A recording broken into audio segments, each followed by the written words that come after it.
Mitch and Avery brought something unique and different. I'm gonna let him talk about this. This is his baby. I mean, so listen, if you could please pull from behind curtain. What is it? So I can't wait. WhistlePig can't show up without at least doing a quick little tasting of the Boss Hog. Oh, so look at that. This, of course, Very is vanity. our. It's our biggest innovation project of the year. Every edition of Boss Hog is wildly different from the previous iterations. And so this is Boss Hog Feather and Flame. It is a Boss Hog inspired by two different sort of Mesoamerican beverage traditions. One being pulque.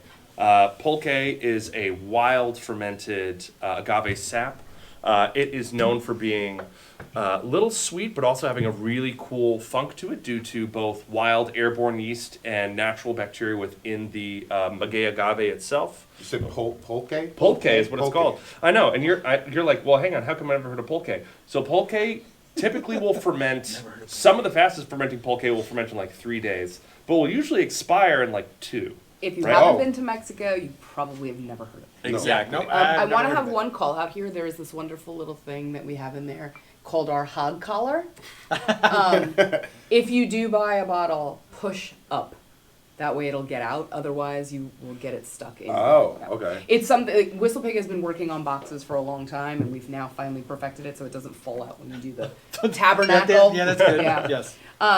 The tagline for take Boss that. Hog 12 is called Feather and Flame is our name. So we always name our things. But like we were joking, two Aztec gods walk into a bar. What happens? If you do get it and you look on the box, I was showing you earlier, like the box has the entire story on the back.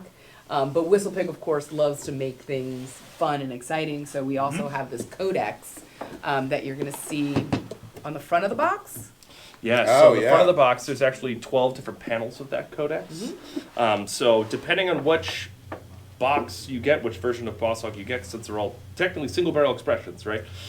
So like you'll see across the nation, there'll be slightly different proof variations, so on and so forth. But you'll see 12 different boxes that each show sort of like the story of two Aztec deities walk into a bar.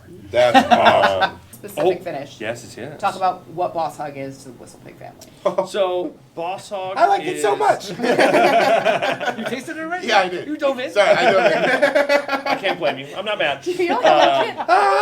No, but so Boss Hog is our biggest innovation project every single year. We try to build this out to be the most, not even just the most unique rye drinking experience you've had of that year, but the best whiskey drinking experience you can have every single year comes out. And we like to use this as an opportunity to really sort of like push the boundaries of what people consider whiskey to be and where those limits actually lie.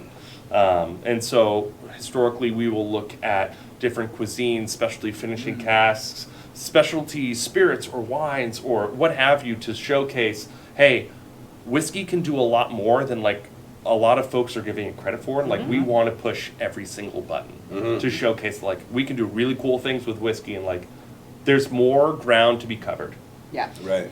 My favorite rule about Boss Hog is that it will always be something that's never been done before. WhistlePig has a 12-year barrel program. Again, we'll put anything in a barrel. Yeah, ask Megan. She was like, well, I'll try anything. I love to say that not all whiskey comes out great, but we still drink it. Oh, of course. So you can only imagine that for us to create a Boss Hog, and this is the biggest challenge that Mitch and our team up there has, is that we're literally competing against ourselves to continuously come up with new things. That's what I was going to say, yeah. Which brings us to the point of pulque. So, Brings us to the point of pulque. So, Pulque is like, I've never heard of it. Quick summation. So, wild fermented agave. It's not Blue Weber. It's made with maguey agave, so totally different agave species. Wild fermented, so has a really cool sort of like funky element to it. Like it tastes to me like it's lightly sweet, but also has like this very sort of like honestly almost reminds me of like cheese rind, right? Like it has that kind of funk to it. Well, the same thing, but as a distiller, like you found out that a lot of distillers don't want wild yeast because it can taint their whole batch, right? Oh yeah. So there's no guarantee it's going to be standardized. I was about to say. Right, because like I did a whole deep dive, like, where does yeast come from? Everywhere. Oh yeah, man! everywhere. It's just, Listen, just follow if we had 6 hours together, I would fall down that rabbit hole with you because it's fun. Hey, you bring the By whiskey. that he means you bring the whiskey, we'll do 3 it. days, by the way. 3 days. Yeah.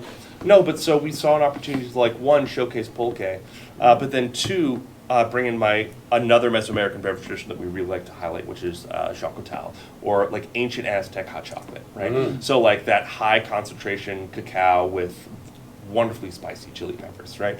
So what we did is, up in Vermont, I made my own pulque that I fermented. I then infused that with an ungodly amount of cacao nibs, ask my finance team. And then I also infused that with guajillo, chiltepin, and pasilla peppers to give you this nice, deeper, slightly chocolatey, slightly smoky, nice sort of like firecracker pop of heat with a nice sort of like mellow acid, but also like subtle fruitiness. And so by combining all of those elements, we get what's in the glass here. I'm so like you're sitting in your office or whatever, and you're like, What these do we 3 do? chilies that I've never heard of. I think, yeah. You probably yep, have that them, you sounds just good. don't know that you have And them. then cacao, And then pulque. yeah, screw it, yeah. Throw these all together and see what happens. Like how? I like I mean, how you- in you- your world, like I can see in your mind, you're picturing this being like Mitch just being like, "Hi, finance, it's me again." Have you guys ever had like Mexican hot chocolate? Yeah.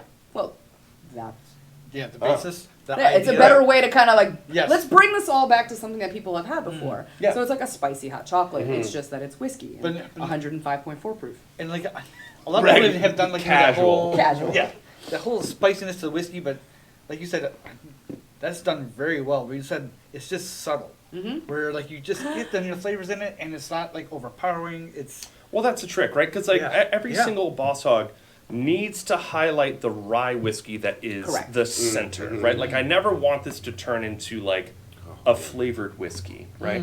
This needs to highlight the fact that this is a 13-year-old straight rye whiskey, right? But I want to give it a team to play with to give it a whole other aspect of flavor that it by itself couldn't achieve, right? Yeah. And so between that pulque, those cacao nibs, and then those chili peppers, like you do get, I mean, that rye, the classic baking spice is the first thing that gets your palate. You do get a nice touch of that residual sweetness, a little bit of that pulque funk, but there's that lovely undercurrent of the cacao nibs, Yep. like from start to finish. And then it's really on the finish that you start getting a little bit Right of here. that heat, right? Yeah. So you get it there. I start to feel it actually in my chest, and then for me it just radiates opens, up, yeah. back up to my palate. So going back to what you said about subtle, that's 100% your own tasting palate. For the simple reason that that heat that we're talking about, where I get it here, he gets it here, depending on where you are in your heat palette, meaning Right. how much spicy food you have, how used you are to eating chilies, that will come out stronger. So chocolate, everybody gets, that Right. is 100% through it, but that subtleness is only based on your own personal palate. Like I have seen people drink this that this is super, super hot to them.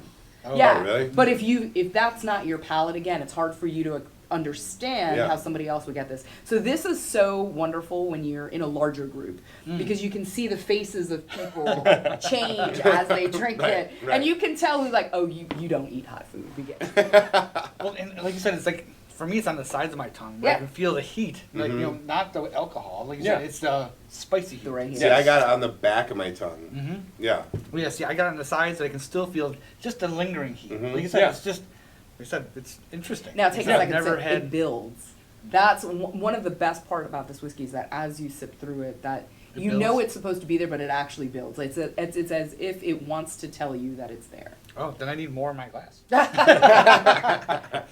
No, this is incredible. This is I did a weird happy dance thing on my first sip. So yeah, It's recorded. it is. It's for everybody to see for always. So in true WhistlePig fashion, Boss Hog is always something we haven't done.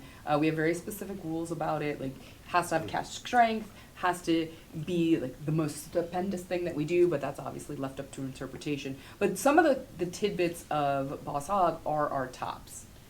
So as you guys know, our mascot is Winston Churchill as a pig. That's why he's called Winston. But what we've done here is we do a lot of work to make sure that we're capturing the essence of the whiskey. So in true form, this is going to be an Aztec god, a pig. We work with Danforth Pewter in Middlebury to make sure that the little details, we can't really show it too much on camera, but when you look at it, make sure that you turn the bottle and you look all around it. You'll see we have the WP. He's got the cutest little tail. We've done a lot of work to showcase how much work went into it, which is Mitch and Megan all day. And then, of course, like what we're doing for our consumers and giving them just this collectible series that really, if anyone has all 12, first of all, congratulations. Because most people in the world are looking for 1 through 3. If you have it, I could use a 1. The best part about it is if you do ever get the opportunity to come up to Vermont, I do highly recommend that you do go visit Danforth Pewter because they can show you how they go through the process of making these tops for it. Hey, so I mean that sounds like a whiskey venture. So we need to go up through what you said in Shore, Vermont. Well, yeah, but you get the tasting. Well, all right, yeah, no, you're right. You have to do this like multiple stops. Right? So you have to stop off in Louisville, Kentucky. You have to visit the Vault. Dang. The newest place for us, yeah. And then go up to, Vermont. Honestly, you should probably do it the other way around. You should go visit Vermont first. We have 3 tasting rooms in Vermont, one of course being our farm. We are a closed distillery though, however, so you have to be a friend of the brand. Yeah, you're invited. Then you know a guy. Yeah, then we have Stowe and Beachy. From there, then you go to Kentucky because that's like part of our story. Right.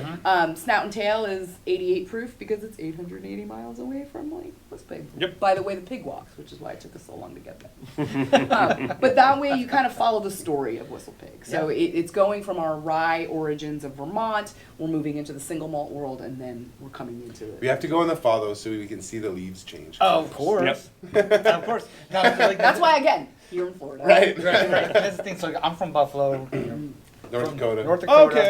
Yep. So so you guys can come up whenever. You guys are good. Yes. We're but good with it. That's the thing that I miss the most is the fall. Yeah. The leaves changing. Listen, last week of September, first week of October, it's usually the money. All right. So then that's what's coming up next year. Right? Perfect. Let's do it. I'll see you then. See you then. Let's wrap this up. Yep. 'Cause they got people wanting to come wanting in to the door. Oh, jeez. We can put them at the end of the bar. Yeah. So cheers again, special editions, right? Special edition. Yeah. To the Boss Hog number 12. Yep. Feather and Flame. Very unique. Very interesting. Thanks again to Corks and Barrels for letting us come out and take part of their day. Now let's help them make money. Yeah. Cheers. Cheers. Appreciate it. Cheers. Fantastic. Listen, I'll close that place down. We sit here and drink those all day. We will definitely let you have some, by the way.